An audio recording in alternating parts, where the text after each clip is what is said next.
달이 문득 내 자신이 텅 빈 껍데기 같다고 느낀 적 있으신가요? 달이 유난히 밝던 밤, 12명의 그림자가 증발했습니다. 내 그림자가 없어. 아내고 사람 혼백을 뜯어먹는 달그림자 요괴 원령이 내려온 게야. 늙은 도사가 이 요괴를 어찌 잡았는지 그 소름 돋는 사냥법을 이제 공개하리라 하시구려. 달이 너무 밝아 등잔을 켜지 않아도 아니 대낮처럼 환한 기괴한 밤이었습니다. 서늘한 달빛이 창호지 발린 문풍지를 날카롭게 뚫고 들어와 흰 우유처럼 차가운 마룻바닥 위로 흥건하게 고여들었고, 처마 끝에서 시작된 시퍼런 빗줄기는 마당을 가로질러 흙담장 너머까지 너무나도 선명하고 짙은 그림자를 기괴하게 새겨 넣었습니다. 장독대의 둥근 그림자와 마당 한가운데 우물 두레박의 굽은 그림자, 그리고 잎이 다 떨어진 앙상한 감나무 가지의 그림자까지 세상 만물의 모든 형상이 또렷하게 흙바닥 위에 시커멓게 드리워진 그런 숨 막히는 밤이었습니다. 그런데 오직 살아 숨 쉬는 사람의 그림자만 감쪽같이 허공으로 증발한 듯 사라지고 없었습니다. 그 끔찍한 이변을 마을에서 가장 처음 알아챈 것은 이웃 고을에서 글을 가르치고 자정이 다 되어서야 마을 어귀로 늦은 귀가를 하던 서당의 훈장 어른이었습니다. 평소보다 달빛이 유난히 밝고 서늘하다 싶어 무심코 집신을 신은 자기 발밑을 멍하니 내려다봤는데, 분명히 시커멓게 늘어져 있어야 할 발끝 아래에 아무런 형태도 존재하지 않았습니다. 흙바닥이 그저 달빛을 받아 하얗게 빛나고 있을 뿐이었습니다. 소스라치게 놀란 훈장이 걸음을 멈춰서서 두 손을 허공으로 번쩍 들어 올렸지만 땅 위에는 손의 그림자조차 드리워지지 않았고, 겁에 질려 몸을 이리저리 빙빙 돌려보아도 시커먼 바닥에는 아무것도 자신을 따라오지 않았습니다. 환한 달빛 아래 우뚝 선 멀쩡한 사람인데 자신의 몸뚱이를 증명해줄 그림자가 흔적도 없이 사라졌다는 그 기괴한 사실이 피부에 소름으로 와닿는 데까지는 약간의 끔찍한 시간이 걸렸습니다. 그리고 자신이 무언가 절대적인 존재에게 잡아먹혔다는 사실이 뼈저리게 와닿는 순간, 훈장의 파리한 입술 사이에서 비명조차 되지 못하는 아주 낮고 짧은 탄식이 짐승의 신음처럼 새어나왔습니다. 내 그림자가 없어. 충청도 공주 땅 백성들의 삶이 팍팍하던 조선 철종 임금 시절로부터 약 170년 전의 일입니다.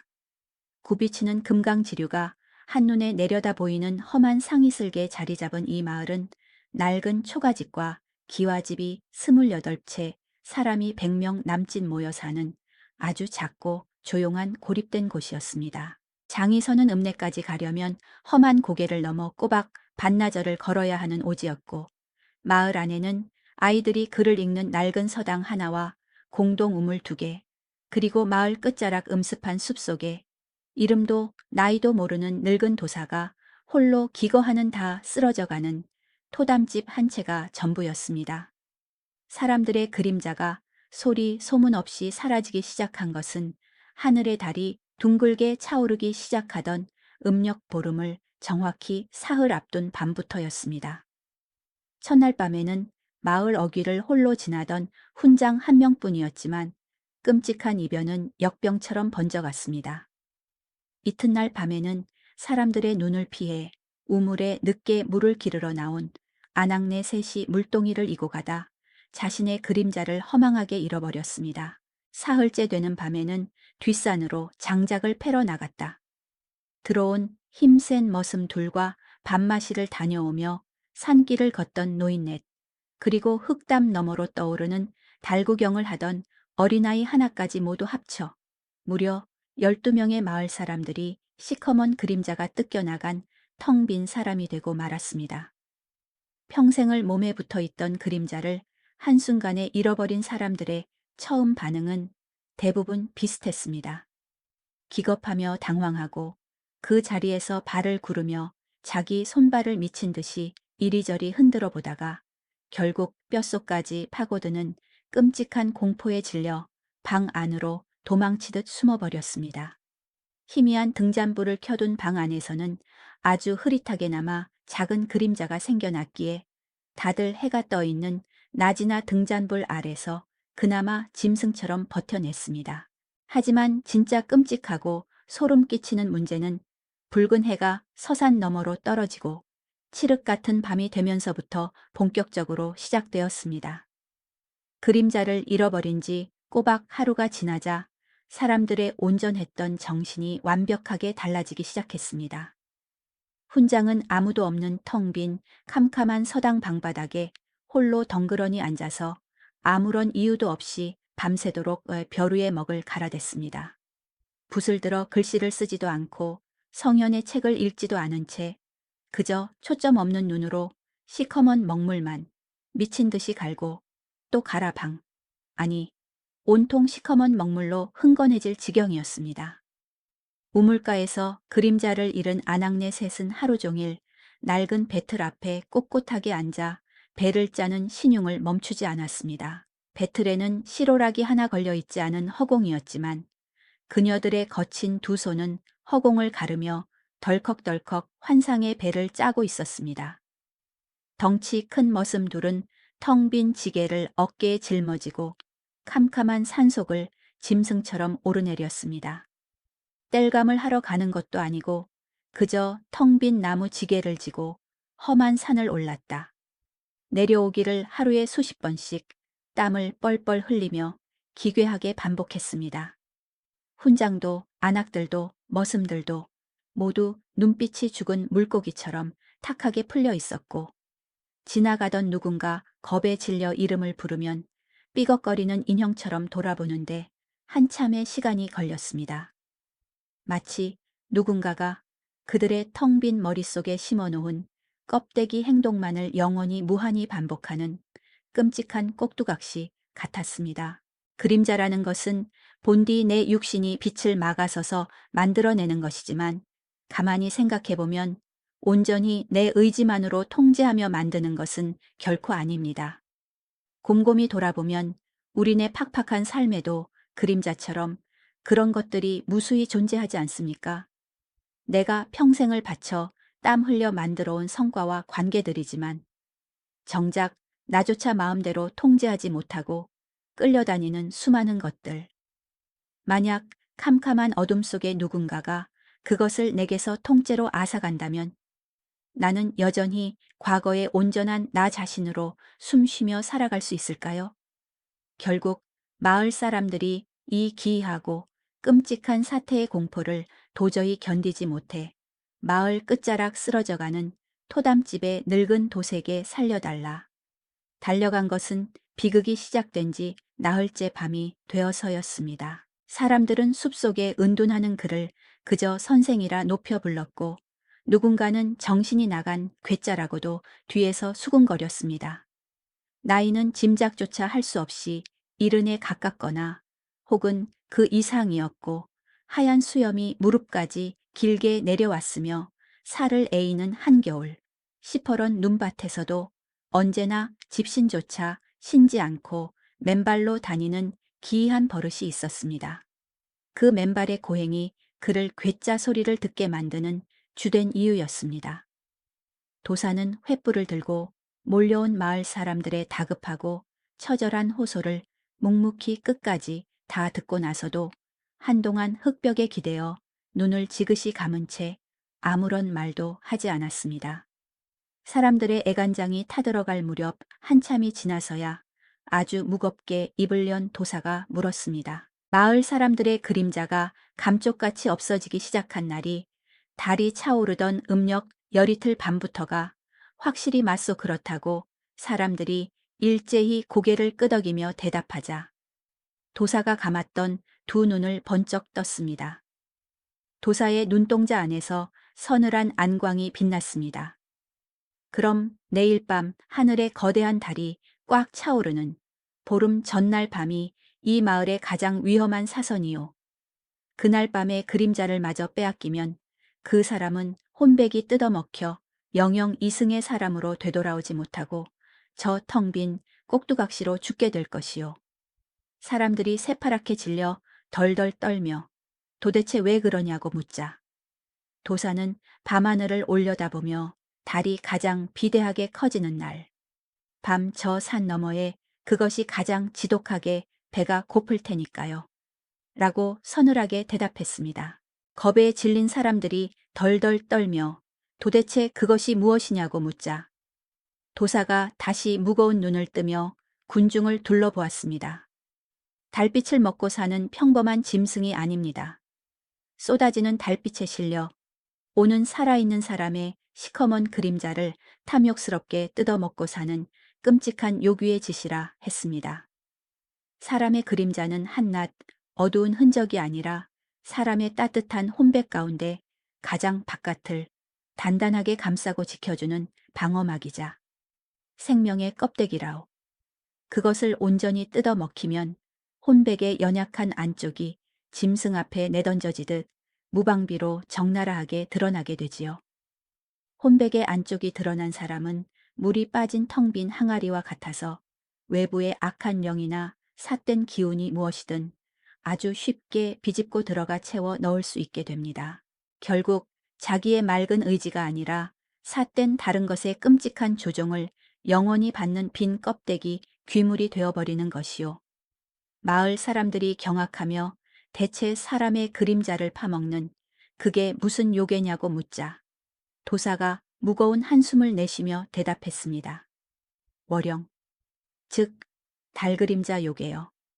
밤하늘에 둥근 달이 처음 생겨난 아주 오래전 태고적부터 이 어두운 땅을 배회하며 떠돌던 것인데 수백 년에 한 번씩 지독하게 배가 고파지면 깊은 산을 넘어 사람의 온기가 있는 마을로 내려오오.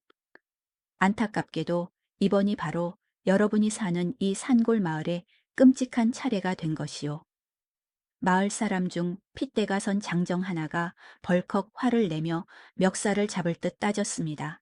영감쟁이 당신은 그럼 이 끔찍한 사달이 날 것을 진작에 다 알고 있었으면서 왜 입을 꾹 다물고 모른 척 숨어 있었느냐.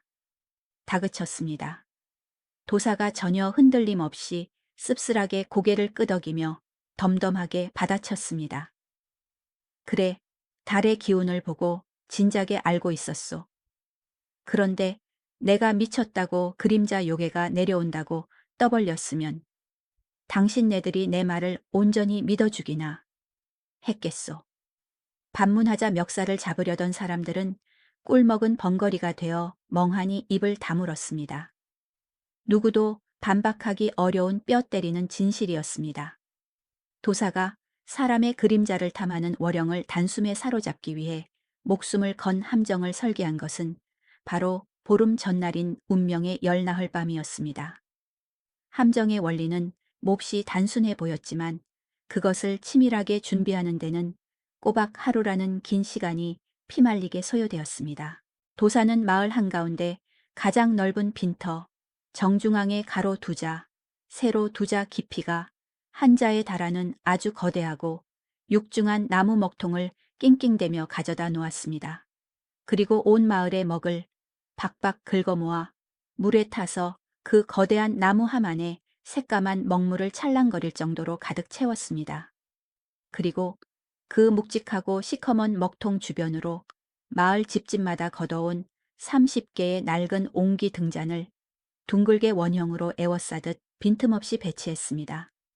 이 모든 기괴한 진을 완성한 도사는 공포에 질려 파랗게 질린 마을 사람들에게 단호하게 엄히 당부했습니다.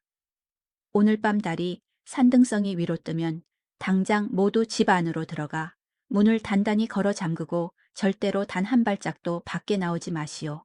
밖에서 무슨 기괴하고 끔찍한 짐승의 소리가 들려오든 잃어버린 자식의 목소리가 귓가를 파고들며 누가 피를 토하며 문을 두드려도 해가 뜰 때까지는 절대 문을 열어서는 안 돼요. 목숨을 잃고 싶지 않거든. 내 말을 명심하시오. 경고를 마친 도사는 텅 빈 마을 한가운데 빈터에 홀로 외롭게 남았습니다. 등잔불 30개에 일제히 붉은 불을 댕겨 붙이고 시커먼 먹통 바로 앞에 맨발로 꿇어앉아 가만히 두 눈을 감고 요기를 기다렸습니다. 칠흑 같은 밤하늘에 드디어 거대한 달이 솟아올랐습니다. 그날 밤의 달은 평소보다 훨씬 핏빛으로 붉었고 징그럽게 거대하여 하늘의 절반을 집어삼킬 듯 무섭게 밝았습니다. 폭포수처럼 쏟아지는 달빛이 마을 빈터를 하얗게 가득 채웠습니다. 붉은 불꽃을 내뿜는 등잔불 30개가 그 하얀 달빛 안에서 가늘게 흔들리자 바위처럼 앉아있는 도사의 짙은 그림자가 시커먼 먹통 위로 아주 선명하고 거대하게 길게 드리워졌습니다. 그리고 드디어 수백 년을 굶주린 그것이 어둠을 뚫고 산을 내려왔습니다. 무거운 발소리 하나 없었고 짐승의 썩은 냄새 한 줌 나지 않았습니다. 허공의 달빛이 갑자기 깊은 웅덩이의 물처럼 기괴하게 출렁이더니 빈터 흙바닥 위로 끈적하게 흘러내리기 시작했습니다. 하얗고 차가운 빛 무리들이 한데 뭉쳐 서서히 기괴한 형체를 이루어 갔습니다. 언뜻 보면 굽은 사람의 형상이었지만 뼛속까지 훤히 비치는 반투명한 물체였고 그 안이 징그럽게 다 들여다 보였습니다.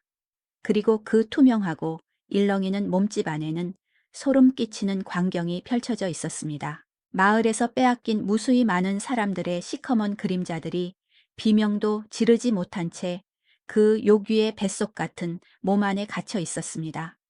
훈장의 그림자, 안악들의 그림자, 아이의 그림자가 출렁이고 뒤엉키며 그 안에서 고통스럽게 꿈틀거리며 살려달라는 듯 발버둥 치고 있었습니다. 월영은 아주 탐욕스럽고 조용하게 엎드려 있는 도사의 선명하고 거대한 그림자를 향해 마치 굶주린 거미처럼 소리 없이 기어 다가왔습니다. 도사는 여전히 두 눈을 질끈 감은 채 거대한 바위처럼 털끝 하나 미동조차 하지 않았습니다. 반투명한 월영의 서늘한 손이 허공을 갈라 뻗어나와 도사의 그림자를 탐욕스럽게 거머쥐고 건드리는 바로 그 찰나의 절체절명의 순간이었습니다. 도사가 감았던 두 눈을 번쩍 뜨며 시퍼런 안광을 뿜어내며 지금이다 악귀야. 벼락같이 호통을 치며 소리쳤습니다. 도사가 미리 손목에 팽팽하게 묶어두었던 질긴 실을 거칠게 잡아당기자 육중한 먹통이 허공으로 뒤집히며 통째로 쏟아졌습니다. 새까만 먹물이 달빛을 삼키며 월영의 형체 위로 폭포수처럼 사정없이 쏟아져 내렸습니다. 본디 세상의 모든 짙은 먹물은 빛을 집어삼키고 가두는 법입니다. 하얀 달빛으로 이루어진 월영의 몸에 진하고 시커먼 먹물이 닿는 순간 반투명했던 그 기괴한 형체가 마치 불에 달궈진 쇠덩이가 식어버리듯 순식간에 시퍼런 소리를 내며 돌덩이처럼 굳어지기 시작했습니다. 빛을 잃고 굳어버린 월영은 고통스러운 듯 소리 없는 비명을 지르며 몸부림쳤지만 투명했던 몸이 까맣게 먹물로 물들어가면서 허우적거리는 움직임이 점점 무겁고 둔해졌습니다. 그러자 월영의 뱃속 몸집 안에 강제로 갇혀있던 마을 사람들의 그림자들이 맹렬하게 요동치기 시작했습니다. 먹물에 굳어 가뭄 논바닥처럼 쩍쩍 갈라지는 월영의 몸뚱이 틈새로 억눌렸던 시커먼 그림자들이 마치 연기처럼 하나씩 뱀처럼 새어나오기 시작했습니다. 짐승의 뱃속에서 빠져나온 그림자들은 하얀 달빛을 받아 땅 위로 사뿐히 내려앉더니 마치 제 살길과 고향을 찾듯 각자의 진짜 주인이 있는 곳을 향해 흙바닥을 기어 미친 듯이 흘러갔습니다. 굳게 닫힌 집들의 방문 아래 좁은 틈새로 부서진 나무, 덧문 사이 틈새로 그림자들이 일제히 스며들어 갔습니다. 그림자를 잃고 영혼이 파먹혀 꼭두각시처럼 미친 듯이 움직이던 사람들이 그림자가 발끝에 닿는 그 순간 약속이나 한 듯 동시에 모든 기괴한 행동을 멈췄습니다. 땀을 뻘뻘 흘리며 빈 지게를 지고 방 안을 맴돌며 걷던 머슴이 숨을 헐떡이며 제자리에 멈춰 섰고 텅 빈 눈으로 쉴 새 없이 벼루의 먹을 갈던 훈장, 어른이 피 묻은 붓을 바닥에 툭 떨어뜨렸습니다. 허공에 미친 듯이 배를 짜던 아낙네들이 퍼뜩 고개를 들고 정신을 차렸습니다. 텅 비어 있던 그들의 탁한 눈빛이 아주 천천히 원래의 생기와 온기를 되찾아 돌아오고 있었습니다. 달빛이 차갑게 비치는 마을 한가운데 빈터에는 땀방울을 흘리는 맨발에 도사만 홀로 지친 숨을 내쉬며 서 있었습니다. 그리고 진한 먹물에 완전히 삼켜져 굳어버린 사람. 형상의 흉측한 검은 덩어리 하나가 흙바닥 위에 무참히 엎어져 쓰러져 있었습니다. 도사는 굳어버린 그 검은 덩어리 앞에 한참을 물끄러미 연민의 눈으로 서 있다가 천천히 흙바닥에 무릎을 꿇고 굽어보았습니다. 수백 년이나 이승의 차가운 밤하늘을 떠돌며 견뎠겠구나. 내 놈이 그토록 굶주린 짐승처럼 다른 이의 그림자를 탐하고 훔쳤던 것은 사실 배가 고파서가 아니라 그저 미치도록 뼈가 시리게 외로웠던 개지. 사실 달그림자 요괴 월영은 원래 평범하고 따뜻한 심장을 가진 사람이었습니다. 아주 먼 옛날 사무치는 그리움의 달을 너무 오래 우러러보다 그만 자신의 그림자를 거대한 달에게 홀랑 빼앗겨버린 세상에서 가장 불쌍한 자였습니다. 자신의 그림자를 잃은 그는 인간으로서의 자아와 기억을 모두 잃어버렸고 텅 빈 자아를 아는 채 수백 년을 구천을 떠돌다 결국 차갑고 서늘한 달빛 자체가 되어버렸던 것입니다. 그리고 속이 텅 빈 그 지독한 외로움에 사무치면 자신이 억울하게 당했던 그 끔찍한 짓을 잊어버린 채 무의식적으로 다른 사람에게 똑같이 잔혹하게 반복했던 것입니다. 인간의 영혼을 잡아먹기 위해서가 아니었습니다. 그저 캄캄한 어둠 속에서 자신과 똑같은 처지의 텅 빈 외로운 존재를 단 하나라도 더 만들어서 제 곁에 두고 싶어 몸부림쳤던 처절한 짓이었습니다. 지독한 고독은 때로 그렇게 파괴적이고 잔인한 방식으로 자신을 복제하려 드는 법이니까요. 도사가 먹물에 굳어버린 월영 앞에서 거친 손으로 그 껍데기를 쓰다듬으며 작고 따뜻하게 속삭였습니다. 이제는 다 끝났어. 이승의 모든 한을 그만 내려놓고 미련 없이 후를 털어 달로 돌아가거라. 거기서는 비록 아무도 내 곁에 없겠지만 적어도 이렇게 남의 그림자를 훔치며 헛된 배를 골고 피눈물을 흘리지는 않을 테니까. 멀리 동이 트고 산등성이 너머로 붉은 해가 솟아오를 무렵 빈터의 먹물 덩어리는 아침 이슬처럼 흔적도 없이 허공으로 증발해 사라져 버렸습니다. 땅 위에는 그저 둥글고 시커먼 묵은 먹물 얼룩만이 흉터처럼 남았고 빈터 위로 아침 새벽바람이 서늘하게 지나갔습니다. 닭이 울고 완전히 날이 밝자 숨죽이던 마을 사람들이 두려움을 떨치고 끽 문을 열고 밖으로 쏟아져 나왔습니다. 그림자를 잃고 넋이 나갔던 사람들이 마당에 나서자마자 가장 먼저 자기 발 아래를 덜덜 떨며 내려다 봤습니다. 기적처럼 시커먼 그림자가 있었습니다.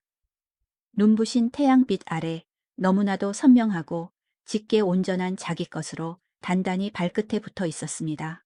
제정신을 차린 훈장 어른이 눈물을 흘리며 다급히 도사에게 달려가 바닥에 엎드리며 이제 우리 마을에 덮친 이 끔찍한 재앙이 정말 다 끝난 것이냐고 애타게 물었습니다. 도사가 짐을 챙겨 등에 지고 떠오르는 붉은 해를 가만히 올려다보며 덤덤하고 무겁게 대답했습니다. 이번 죽을 고비는 무사히 잘 넘기고 끝났습니다.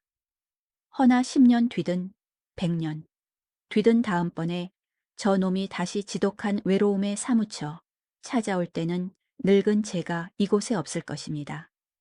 그때는 마을 여러분 스스로가 알아서 각자의 그림자를 목숨 걸고 지키셔야 합니다. 사람들이 불안에 떨며 도대체 부적도 없이 우리 힘으로 어찌 요기를 막아야 하느냐며 울먹이자 도사가 먼 산길을 떠나며 묵직하게 대답했습니다. 달이 너무 밝아온 세상의 그림자를 집어삼키는 기괴한 밤엔 무모하게 밤하늘의 달을 우러러보지 마십시오.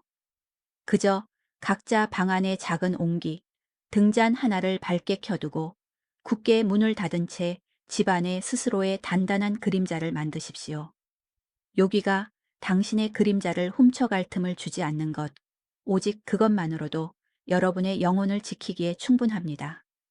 도사가 달빛 요괴에게 남긴 마지막 혼잣말이 가슴 깊은 곳에 묵직하게 맴돕니다.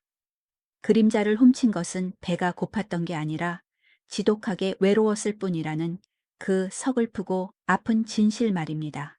우리의 지난 삶을 가만히 돌이켜보면 우리가 살면서 타인에게 무심코 상처를 주고 가슴을 핥히는 잔인한 일의 절반 이상은 거창한 악이나 복수심이 아니라 내면에 채워지지 않은 외로움과 지독한 결핍에서 비롯되지 않습니까? 상처받은 마음이 또 다른 상처를 낳는 비극적인 굴레 속에서 우리 삶에서 내가 끝까지 타인에게 빼앗기지 않고 지켜내야 할 나의 진짜 그림자는 무엇인지 한 번쯤 캄캄한 밤에 홀로 눈을 감고 깊이 돌아볼 일입니다. 이 이야기가 여러분의 메마른 가슴에 묵직한 울림으로 남으셨다면 구독과 좋아요 한번 꾹 눌러주시면 정말 큰 힘이 됩니다. 설화 공방이 밤을 새워가며 이런 깊은 이야기를 계속 들려드릴 수 있는 기적은 오직 시청자 여러분의 그 작은 응원 덕분입니다. 사람의 그림자는 환한 빛이 만들어내는 것이지만 그것을 외풍으로부터 끝까지 지키는 것은 결국 껍데기 안에 든 나 자신입니다. 내 안에 따뜻한 등잔불이 삶의 고단함에 지쳐 꺼져버리는 순간 밖에서 굶주린 채 배회하던 수많은 요괴와 사람들의 탐욕이 그 텅 빈 자리를 비집고 채우러 몰려드는 법입니다. 부디 험한 세상에서 당신 스스로를 외롭게 텅 비워두지 마십시오.